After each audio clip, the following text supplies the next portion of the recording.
what's up you guys, it's the Curious Owl here, and this month has been so amazing. May was such an amazing month for me. So many good things happened. I can't believe I'm already a month into my summer vacation, and I don't know how to feel right now. I'm so elated with how things have been, if you can't tell already.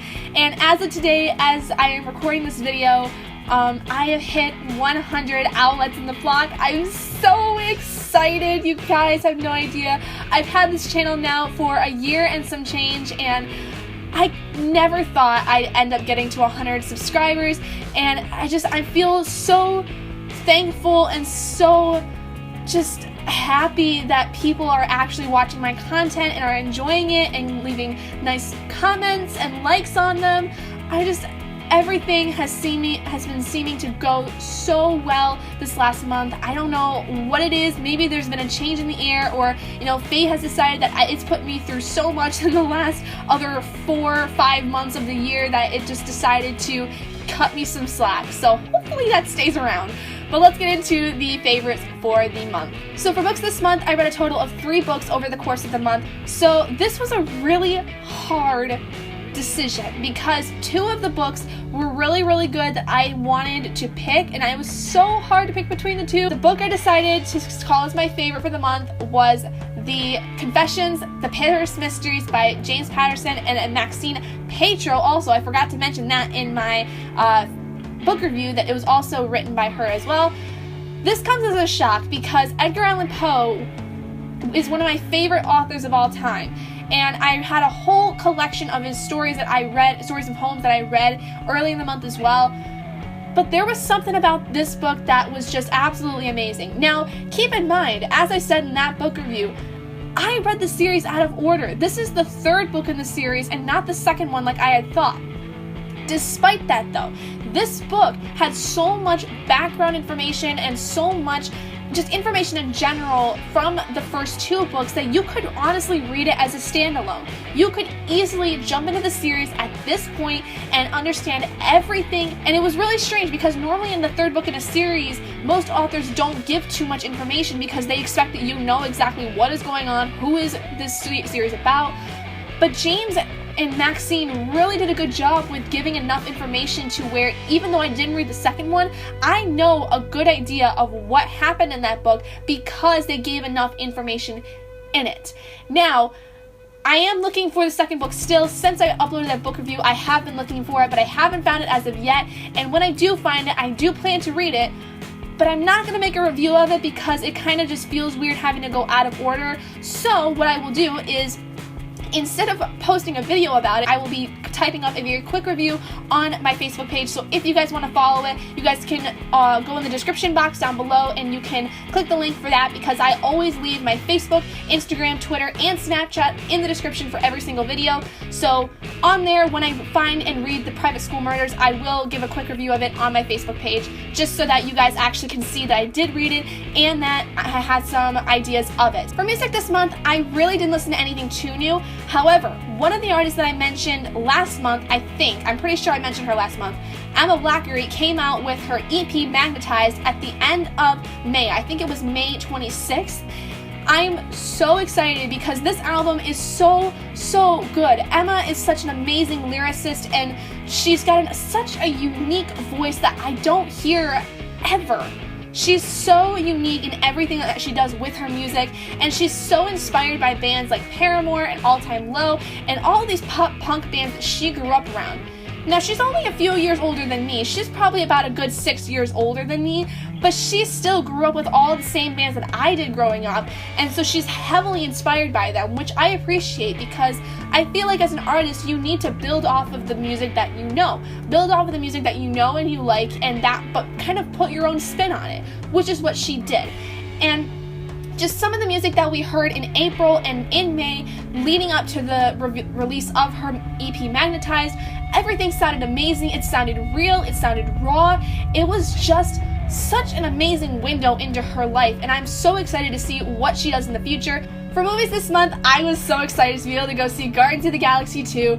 That movie was absolutely fantastic. If you guys have seen it, then you know probably why it's one of my favorites is because the very opening scene has little baby Groot just dancing all over the place, and I just love it. It's so freaking cute. Oh my gosh. And then the movie itself was actually really good too. I was really surprised with what they decided to do as far as the trailers compared to the movie, because the trailers themselves didn't give much as far as an actual storyline. They really just focused more on the antics between the main characters that are the actual Guardians, and they didn't really give anything for the storyline, especially since it has to do with Peter's past and his life. And so it was really interesting to see how this movie played into that and how that affected all of the relationships in the actual group. And so I was very pleasantly surprised. For TV shows this month, I didn't watch anything too brand spanking new TV shows, but I did a couple of days ago when I was just flipping through channels, I came across a show called Kitchen Nightmares. If you're not familiar with the show, basically it's a show with Gordon Ramsay where he goes into really run down, really struggling restaurants across the United States, and he basically builds them back up from the ground up. He fixes, the problems with, maybe there's a problem with the staff or there's a problem with the menu. He basically goes through everything and tries to make it so that the restaurant can come away from the show and be better than it was when he got there. So I just really liked it because I feel like a lot of people count out Gordon Ramsay. They just see him as the guy that yells and screams at people all the time based on his show Hell's Kitchen. But in reality, if you watch that show and the other show he does where he's like a host for a kids cooking show, he's a completely different guy because he actually can be a really warm and caring person.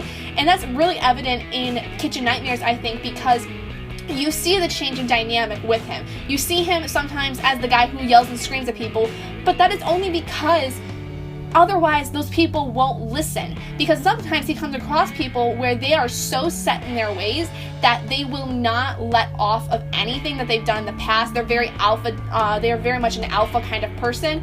But when Gordon comes in, he has to yell and scream at them in order to get them to listen to him, because otherwise they're not going to understand that there's something wrong.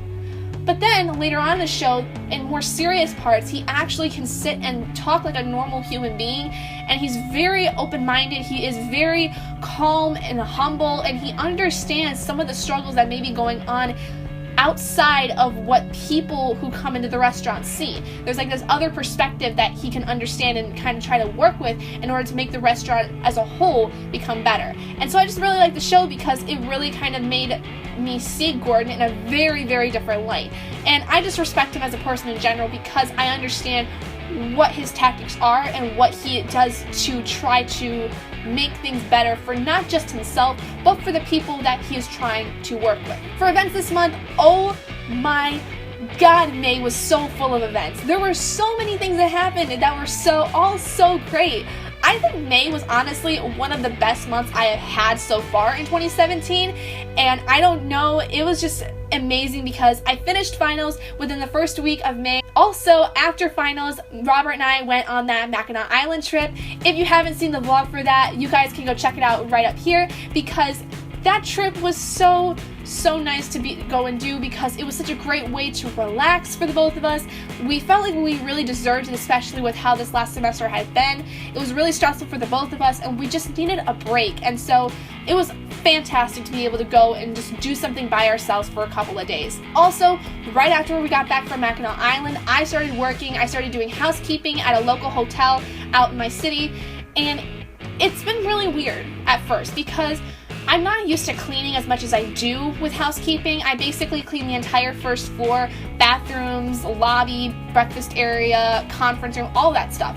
I'm not used to doing that stuff, but I've really gotten into a good rhythm recently with doing all of my work. I have gained so much respect for people who do this kind of a job because it is disgusting work. It is work that not a lot of people are willing to do on a regular basis. Most of the time, I never clean in my house. I barely clean my room, as you guys can probably see from this little box here. When I do, though, it looks nice. But when I work, I have to make sure everything is nice and clean because there are high expectations that are set for this hotel and for its guests. So I have a lot of respect for people that do this job because it's not something that is that needs to be done lightly. You have to really make sure that you do what it is you need to do and do it well. And I think a lot of people rag on people who are in housekeeping because it's such a simple job, it's so dumb, like it's just a minimum wage job. It is, don't get me wrong, it's a little bit more than minimum wage job, but it's something that, I don't know, it's something that is more than what meets the eye to me. And I feel like I've gained a lot of respect for people who do housekeeping just because now that I am a part of that kind of a group, I realize that there's more work than I realize that needs to be done, and it's strenuous work. Most times, when I first started working the first week, every day after I got home, I'd have to lay down and take a nap. And I would basically sleep until dinner time because my body was so exhausted from working that much. And now I'm kind of at a point where I can just come home, I can relax, and then I'm good. But that first week was awful. I literally slept about 4 hours every day when I got home from work because I was so exhausted. But like I said, a lot of respect is given to the people who are in housekeeping. If you do any kind of cleaning work, I commend you for it. You guys are saints because I know it's a hard job to do. I know that it is sometimes one of the more thankless jobs that is done, and you don't get a lot of respect from people who don't do it. But coming from a person who is now a part of it and understands, I thank all of you because that is something that not a lot of people are willing and want to do. Also, the final thing, which you guys have seen over the last few videos, is I have become a part of an amazing Minecraft server with my friend Rachel, who's named Fantasia, and her boyfriend John, Cryptic Gaming. Oh my gosh, you guys, this server is so freaking cool. You guys have seen the last couple of videos I've posted of me playing with it with my friends. Everyone, as soon as I got on the server, was super nice. They were super willing to help me figure things out and how to do things because I have not really played Minecraft that much in my life. I've played it once with Robert a long time ago. I think like when I first started going to college. And I didn't really do much. I've never done any modding in my entire life. So Teak, who I've been playing with mostly on Minecraft, has been teaching me so many amazing things about being a mod and things that I need to know just to play in Minecraft in general. And I can't thank her enough for it because she's been so patient with me. She's been so kind and willing to work with me. And everyone just in general on the server has been so nice. Everyone is amazing. Our staff is fantastic. Rachel and John are so kind. And then everyone that we have interviewed to play on the server has been absolutely amazing. There's been some hiccups here and there, mostly technical problems, but we've been able to work through it easily and still come out in the end with good standing with each other. I'm just so excited to be a part of this because it's something that I've never done before, and it's very outside of my comfort zone because I'm interacting with a lot of people at the same time that I'm not really 100% sure with. Like, I don't know them very well. But Teak honestly has become one of the closest people I have gotten to on the server. Rachel and I were already pretty close, but Teak and I have become very close friends, and I can't imagine my life without her at this point.